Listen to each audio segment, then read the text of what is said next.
अचे के भाऊ पेट्रोल पंप ते वेठो उते वेठे जेको आहे त उधर वियो आहे पैसा वैसा गणे रखिया अथई मोबाइल चार्ज में ही मोबाइल चार्ज करे अंदरि सुम्हियो आहे सुम्हे खां पोइ हुन जेको आहे त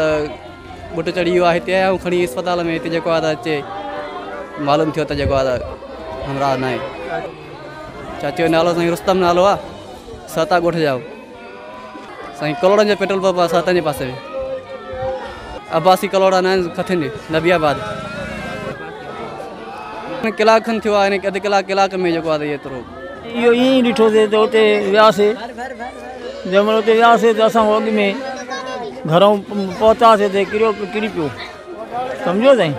किरी जो पियो त पोइ असां वरी हुनखे खयोंसीं खणी हिते पहुतासीं इहा ख़बर न आहे त रस्ते में गुज़ारे वई या अस्पताल में गुज़ारे हिकिड़े डॉक्टर ॾेखारियो त डॉक्टर चयो त बाबा हे गुज़ारे वियो आहे डॉक्टर साहब नंबर ॻाल्हाए त हिन महिल ताईं ज़ाहिर न आहे अधु कलाक थी वियो आहे त बीठा आहियूं जेको आहे असां हिन महिल ताईं का एम्बुलेंस न आहे न का गाॾी आहे न का सहूलियत आहे वेठा आहियूं कॾो कलाक हिते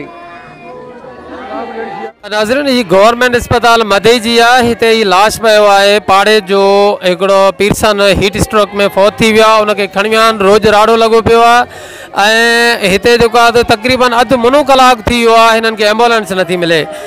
जेका हीअ बि सिंध सेवा जी जेका प्राइवेट कंपनी जी जेका एम्बुलेंस आहे उहा पहुती आहे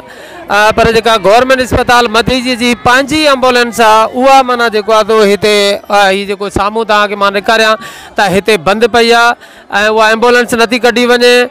ऐं न उन जेको ड्राइवर आहे ऐं अस्पताल मां जेको आहे त एम्बुलेंस जे तेल जी मद में